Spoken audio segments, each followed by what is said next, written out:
Bon dia a tothom. Bé, avui us faig el vídeo aquest perquè ja veieu els temes que vull tractar. El primer de tots, doncs, els de Ciudadanos. Ja veieu el senyor Girauta, el que va demanant i el que va proposant. Ara ja està dient que no es faci cas als Mossos d'Esquadra. Això també ho dona en Rivera. Jo no sé si el que es prenen està en mal estat o el que es mengen està en mal estat, perquè no ho entenc, però bé, després de recordar el senyor Cañas mig borratxo al Parlament fa cosa de 4 o 5 anys amb una intervenció, doncs què voleu d'aquest partit? A mi realment és patètic que hi hagin uns polítics que estiguin a la presó, presos polítics, per rebel·lió, incitació a la rebel·lió, quan Ciudadanos està fent això. Està incitant a la rebel·lió, està incitant a cometre un delicte, a no obeir a la policia. Se n'adonen del que està fent aquesta gent? No se n'adonen, no? Del mal que estan fent? Són els que estan portant l'odi a Catalunya. No hi havia cap problema a Catalunya amb la llengua que s'utilitzava als llocs fins que van aparèixer. Ni un problema. Sabeu què els passa als de Ciudadanos? Que necessitarien que hi hagués odi, que hi hagués violència a Catalunya per justificar el seu discurs. I no hi és. I al no ser-hi per la part independentista, doncs tranquils, que l'estan generant ells. I estan lluitant ells per tenir perquè hi hagi aquesta fractura social i perquè hi hagi aquest odi a Catalunya. I si no, mireu l'altre dia, el 17 d'agost, a les celebracions.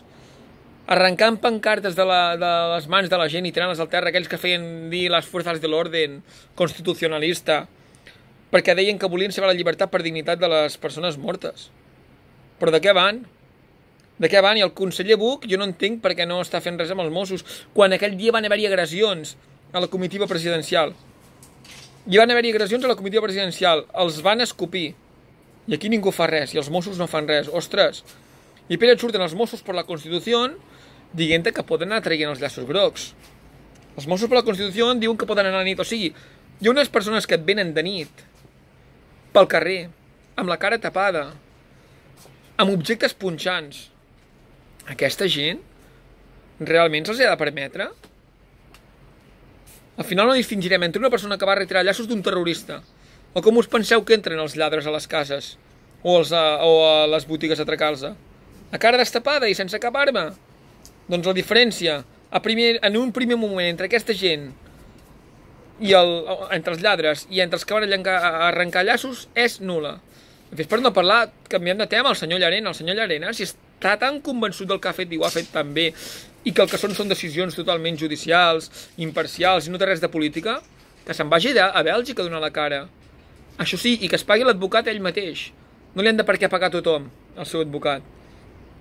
Perquè si creu tant en la independència judicial i si ho ha fet tan bé, doncs que doni la cara i que se'n vagi a Bèlgica. Però sabeu què passa? Que són uns covards. Perquè saben que el que han fet no és bé, no està bé. Que el que han fet és prevaricació. I per això no mana davant de la justícia belga. Però vaja, no ens sorprèn res. La Guàrdia Civil... Ara, l'última... Avui ha sortit que havien destinat el guàrdia civil violador de la manada a Eivissa. Què passa? Que com a premi? O sigui, no n'hi va haver-hi prou que amb la gent que estava desfasada als Sant Fermines que va violar una persona, com perquè a sobre ara se'n vagi a Eivissa, on la gent va desfasada? Per què? Perquè pugui seguir violant a la gent o què? És realment patètic. Després diuen que ha estat un error. Quines casualitats, eh? Serà que no és prou gran el territori estatal espanyol que li toqui anar a Eivissa? Moltes casualitats, moltes casualitats. Però vaja, és Espanya que toca. Respecte als Mossos per la Constitució, el que deia abans, justificant l'injustificable. Però vaja, mireu el seu timeline. Aquests són els mateixos que se'n van amb els de Vox a fer paelles.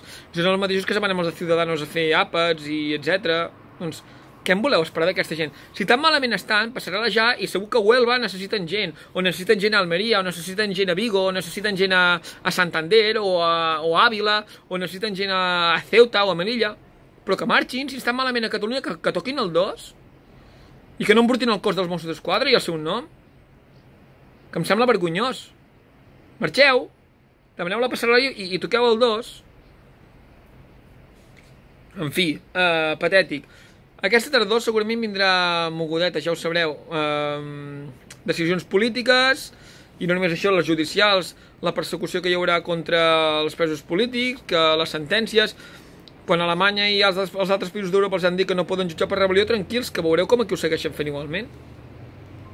Ho faran igualment, fan el que els surt dels collons. Però quin tipus de credibilitat té la justícia espanyola? Quin tipus de credibilitat tenen? Si per Europa els diuen que no i ells fan el que volen i tenen la gent tancada a la presó. És realment patètic. Aquí hi haurà, al final, si hi ha un problema de seguretat, l'acabaran creant ells, el problema de seguretat. I els de Ciudadanos incitant a la seva massa a anar. Però vaja, ja ho sabeu, aviam, el poble més manipulable és un poble sense estudis. I segons el CEO i segons el CIS, la gent contrària a la independència és la gent que menys estudis té. I com els pots manipular? Doncs aquesta gent els hi surt un instint més bàsic d'un animal, perquè al cap i a la fi els éssers humans acabem sent animals. I si no tires endavant la racionalitat, doncs què et surten? Els instints més bàsics, la violència, els comportaments que tenen com els de l'altre dia a la plaça Catalunya, és el que acaba sortint. És així. Ah, una altra cosa, els de Vox deien l'altre dia que ha sortit avui, un escrit he llegit, que deien que Espanya no havia fet mai colònies. Espanya no havia fet mai colònies, que Sud-amèrica eren províncies d'ultramar.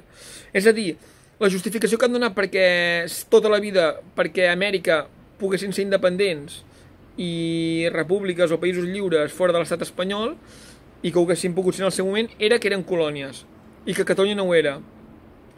Aleshores, si segons Vox no eren colònies i eren províncies d'ultramar i Catalunya no és cap colònia i són una províncies, doncs tenen el mateix dret a ser independents, no? O no? O va per uns i per altres no? Però vaja, ja ho sabem que els de Vox doncs, estan fora de mare, igual que tot l'espanyolisme. Però què hem d'esperar d'un país com Espanya? Res de bo. Res de bo, un país que no ha tingut la dignitat per lluitar pels seus sous, pels seus drets i que els importa més les 4 curses de toros i els 4 partits de futbol de la selecció, doncs que els segueixen robant. Total, al final no serà el nostre problema, que es vagin arruïnant, que se'ls vagin fotent les pensions, nosaltres marxem, tirem endavant la República de Catalunya i aquesta tardor ja us ho dic, ferms, amb convicció, perquè entre les decisions judicials i les polítiques que es prendran estarà calenta aquesta tardor. Visca la República de Catalunya.